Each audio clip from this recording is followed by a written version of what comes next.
They knew to stay away from the wells, but they were just kids, and they just wanted to know. They threw in dirt and stone and kiwifruit and starseed, watching as they collapsed. The gravity wells would swallow up anything, glass and mud and silver, wind, heat, pulsar radiation. And when his brother wasn't watching, Mithrix would throw in worms. But only when he wasn't watching. You see, his brother loved worms. It would make him sad, but Mithrix didn't care much about worms. He was just curious.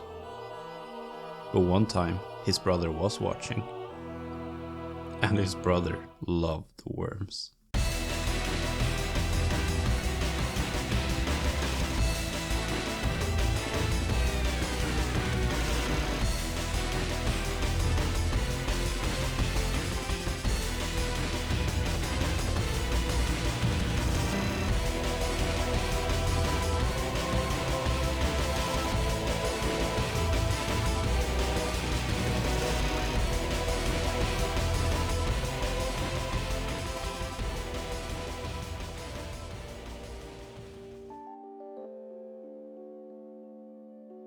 Risk of Rain 2 is an action roguelike where you try to survive on a planet called Petrichor 5, collecting items and getting stronger as you progress to blah blah blah blah blah. Who cares? I wanna talk music. The soundtrack of Risk of Rain 2 has become known in recent years for its absurdity and uniqueness, making itself heard and felt through every crevice of the world around you. Part of the game's story is experienced through the music. As with a lot of games in the genre, the story is hidden in item descriptions and lore texts. I love reading lore texts! And because of a lack of a more direct storytelling, these games have to compensate through world design and environmental storytelling. And music plays a large part in that as well. You know when an area or a character is of certain importance when the music changes radically to communicate that information, rather than having a narrator telling you. Or some dude on YouTube who thinks he knows what he's talking about. Mithrix had a vision. A universe fine-tuned to perfection according to his designs.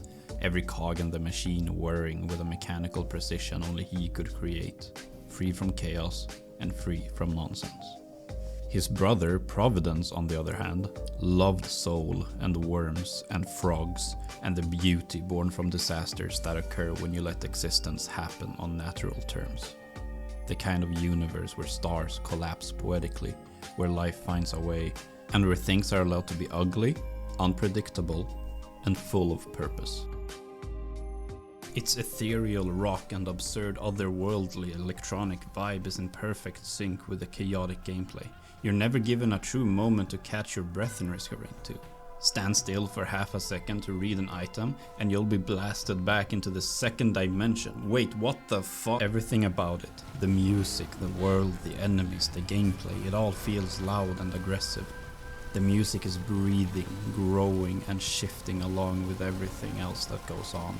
And while I realize this is a common practice when it comes to soundtrack, I find it rarely strikes as hard as in the very intentional moments of these games. The music starts off gentle, a soft synth here, an ambient drone there, everything is peaceful. Too peaceful. And just as you start to think, this is nice, the track hurls you into an intergalactic maelstrom of cascading drums, screaming guitars and synths that sound like they're about to break everything the Geneva suggestions stand for. And then, his music was electric. Am I exaggerating? Yeah, a bit. But amidst these chaotic high-octane shut the fuck up! Amidst these chaotic high-octane sequences, there are also the quiet parts. Little moments in which you do get to catch your breath just a little. Moments that feel so valuable when everything is out to get you. There's some sense of cosmic loneliness to the tracks you only come to notice once you realize the state of this world. They remind you that space is big, you are small, and somewhere out there, a ukulele is screaming into the void. It's beautiful, it's terrifying, and it absolutely shreds.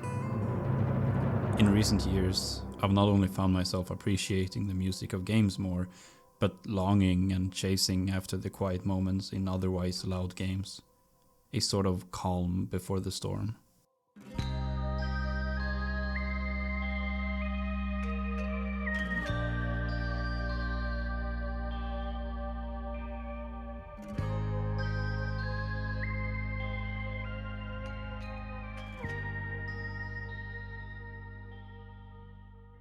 And then there's I Am Your Beast. This game does not know when to shut the fuck up. Hey,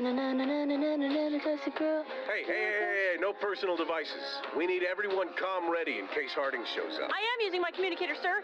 I figured the brass were using music to keep up morale. What? Let me see that. Aww. This is our frequency. That would mean that Harding has the new encryption codes. That would mean Harding has the new... Fuck! Can't even handle an individual action once the serving platter. Sensors battered like halibut. How the fuck do they think they can be expected to manage an insect? You're a retired agent of the Covert Operations Initiative, also called the COI, who just wants to be left alone in the woods. But your old commander has other ideas and will not take no for an answer. I think it's important that we discuss the purpose of life. A lot of people think that the purpose of life is to be happy, and that's wrong. The purpose of life is to find a box that you are well suited to fill, and to fill that box for as long as you have the honor of doing so. You rejected your honor when most people go their entire lives never finding their box in the first place. So, do I need to keep destroying things you care about? Or are you ready to get the fuck back to work? I'm going to use your guns and your tech to kill every agent you sent into this forest. So you can tell me when you're ready to stop burying bodies. But this is not a game that makes you feel powerless and outnumbered.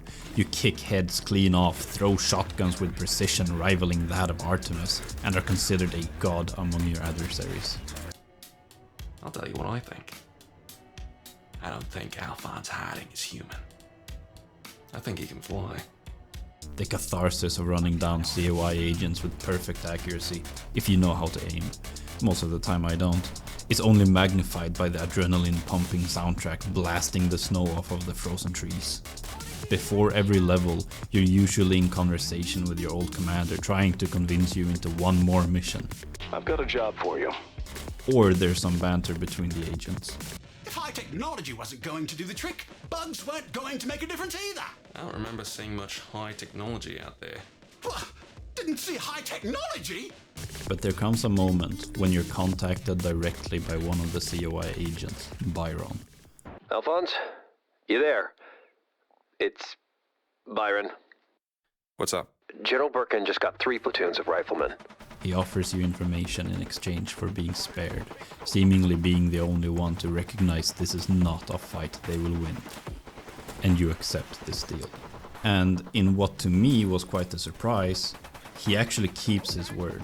And then he informs you they are sending in an attack chopper, and he's the pilot.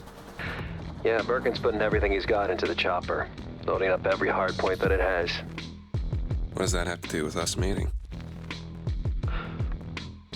Because there's no way you're getting out of this without facing down that chopper. Oh. May the best man win, Byron.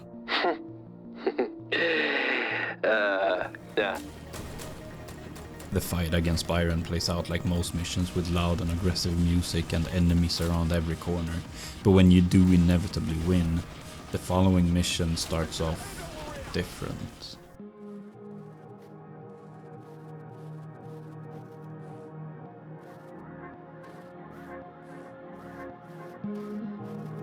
It's a slow walk through a burning forest. The aftermath of your bloodshed surrounds the path that's been carved from a crashing helicopter, and the scene this time is filled with a more somber tone. This is the first and only time in these brutal woods that you're given time to just be and reflect, and it's in big part thanks to that slightly melancholic, quiet ambience. moment, as the game asks if the violence is worth the peace of mind. And well, I didn't feel a thing. I'm what the COI made me. And I'm not going back.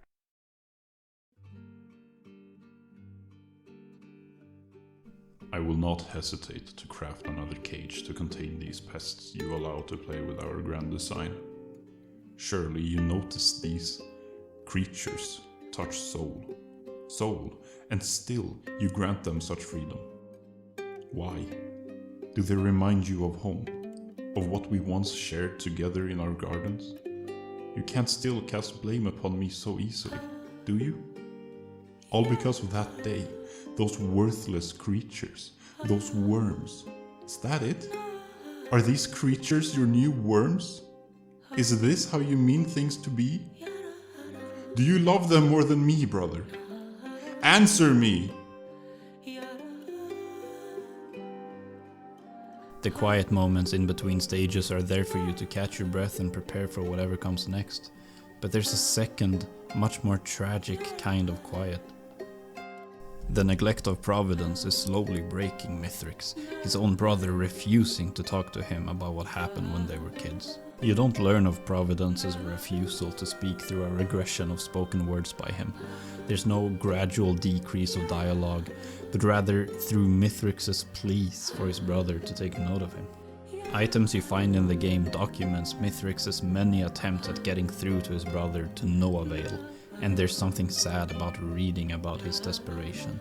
And look, I know I'm being dramatic over literally nothing right now, like ooh there's nothing there, how profound and chilling, but there are so many games that just have character name ... in their lore note number 17 to signify silence. It's refreshing to see it done in a much more literal sense here. It almost feels weird saying, since these are the moments when the least things happen, yet these are the quiet moments I hold most dear. Every now and then I'll find myself taking a step back, away from the violent purples, and let the serenity cleanse off the consequences of the brutal monsoon. For a moment, everything is fine.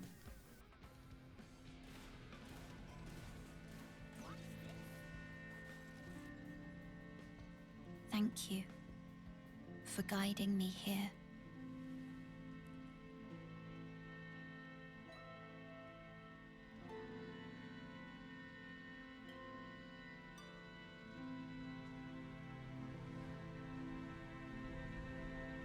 The one who walks alongside flame shall one day meet the road of destined death.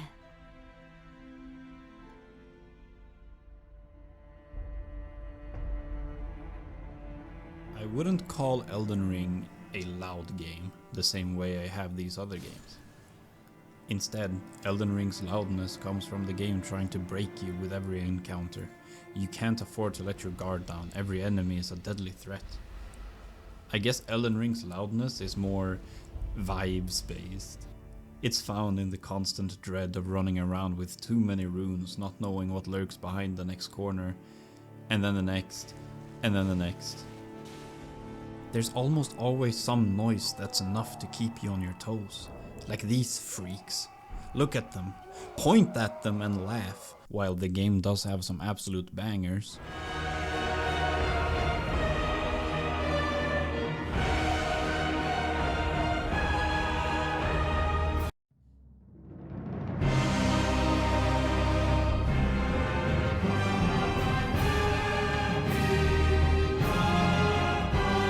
It never really hits the insanity of FromSoft's previous titles like Dark Souls 3.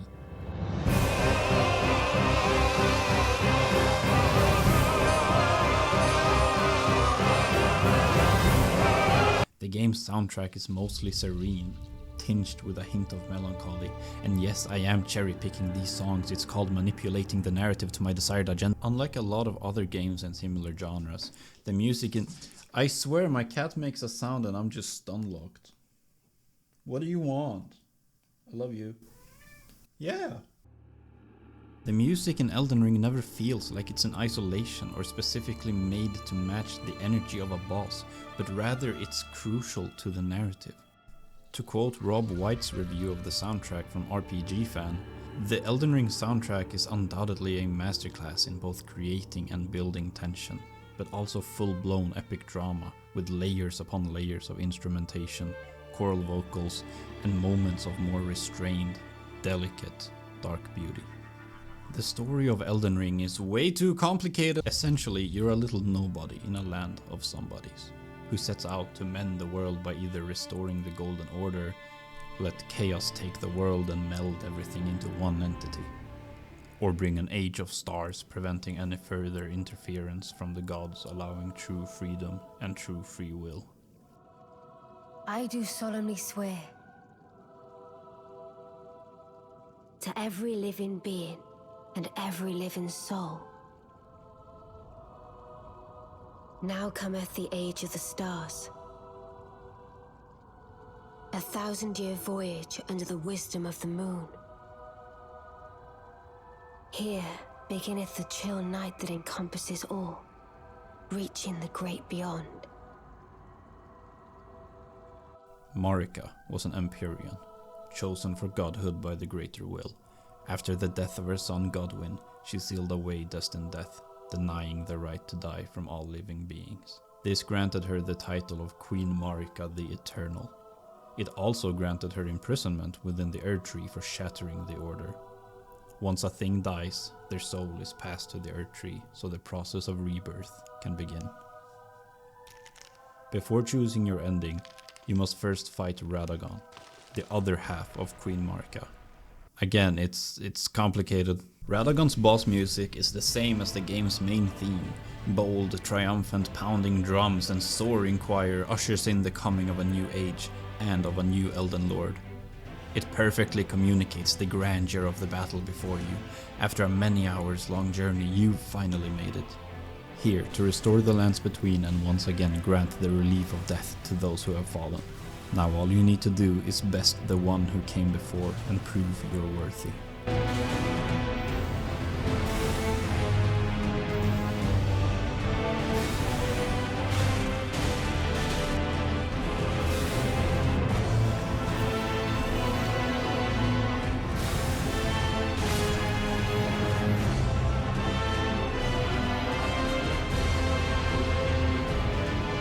But the fight is not over once Radagon falls. An enormous galactic hand pushes their lifeless, rocky body down the abyss, and out comes Space Worm. I told you it's complicated. You are now fighting a god, a manifestation of the greater will. While it's normal for a boss's soundtrack to escalate in its second phase, punctuating the increasing difficulty and final stand of whatever you're up against, the Elden Beast soundtrack instead brings forth a near-haunted yet celestial choir. In this moment, you stand before divine judgment. You have dared to challenge Radagon and threaten Marika's rule, the swan song of an eternal age. And just... dear God.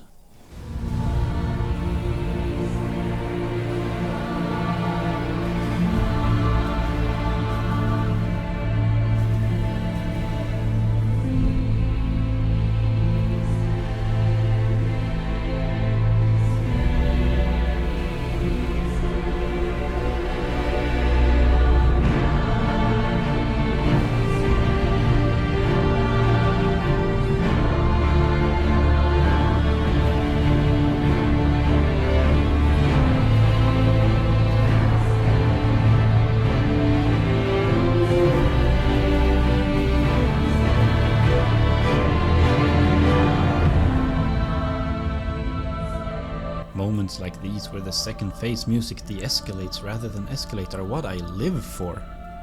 They pull you back, reminding you of where you are and all you've done to get to this point.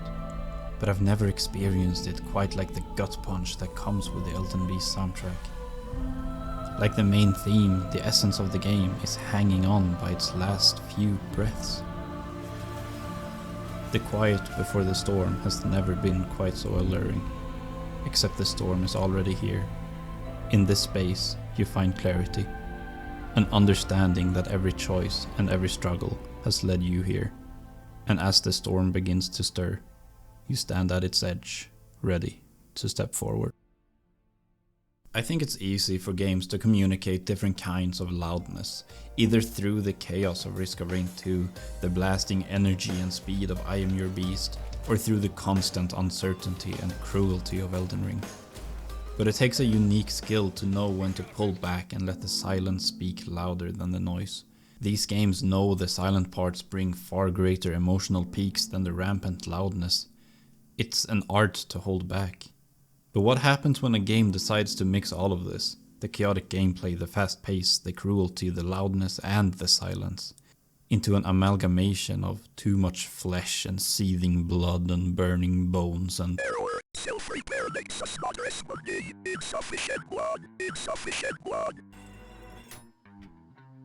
Ultra Kill is not shy to tell you about its brutal nature.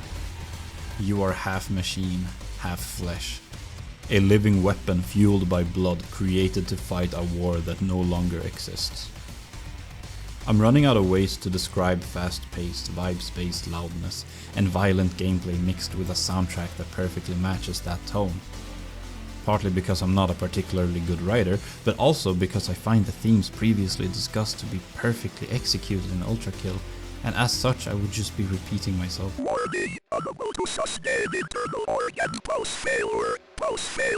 Blood is fuel, and the only method of healing is by making them bleed and taking it in.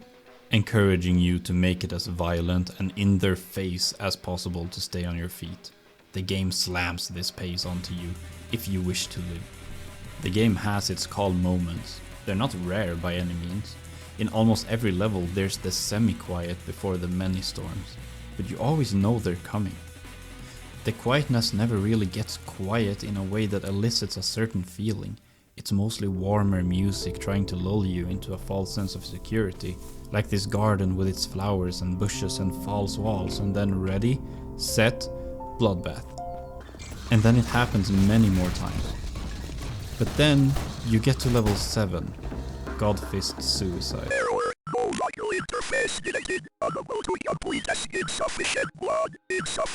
You find yourself surrounded by nothing but white and some black details, a stark contrast to the rest of the game's vibrant colors and flashing lights. The structure before you is not housed by demons that jump out and attack you, but rather it is filled with mannequins and a droning ambience. Once you find and grab the red skull key item needed to be placed on a pedestal in a previous room, it's impossible not to notice the horde of mannequins awaiting your arrival and feeling that deep sense of dread and uncertainty. You know what's coming, and you know it's impossible to avoid in order to progress. You grab the skull from its place, and nothing. The ambience is gone, not a moving thing, as a suffocating silence fill the marble halls. Basic function, shadow limited. I don't want to die, I don't want to die, I don't want to die.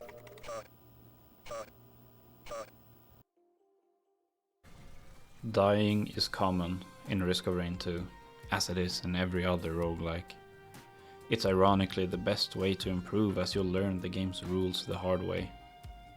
Accept the cosmic terms and conditions of this planet, or perish under its unsympathetic pressure.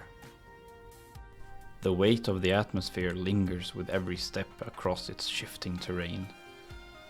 The haunting melodies that echo through each biome simultaneously fill and emphasize the silence, wrapping around you like a cold wind. You claw your way through hectic, colorful and beautiful battlefields of mushroom things and grandfathers and lizard men and these flying fuckers. Throughout each run of the game you'll be thrust into intense battles where a stray bullet from a whole different game will still kill you in one hit. And yet, despite the chaos, you keep coming back. Each death is a lesson, each run a desperate attempt to reach further.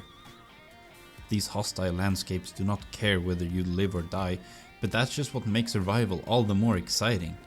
You don't just push to win, you fight to exist, you little worm, however briefly, in a world that wants you gone. Once you've fought your way out of those hostile landscapes, past the chaos and carnage, you don't find peace, you find absence. A cold, unfeeling void with a strange feeling of familiarity as a new rendition of an old song from the first game welcomes you, threading the past into the present. Coalescence, my beloved. It plays on your walk toward Mithrix, after aligning the primordial teleporter with the moon. To emphasize this sudden shift in tone, you're placed on a different celestial body altogether, the prison where Providence locked Mithrix away. The brother who values perfection over presence. The brother who was exiled for daring to sculpt divinity from glass. The brother who sees us as nothing more than worms for slaughter. You are in the eye of the storm now, and it has never felt so inviting. Listen to the song of the wind and dance according to its instruction. You will find yourself dodging every blow, countering every strike. You will find that the wind will lift you up, making you as free as a fallen autumn leaf. But heed, and do not lose yourself to the wind. Running is a viable option, though eventually you will find yourself with nowhere left to run. This feeling is distinct, and can rarely be found so beautifully captured as in the final approach to the brother who wanted nothing more than everything. Risk of Rain 2 knows this feeling well, like the whole game is built atop of it and it's constantly inviting you to climb and indulge. And we can finally see that it looks like starseed, tanning in dirt. It smells like hot stone and tall grass. It tastes like spiced fruit, sweet and hot. It feels like solar winds and solar chimes. It sounds like two brothers chasing glass frogs in the sun.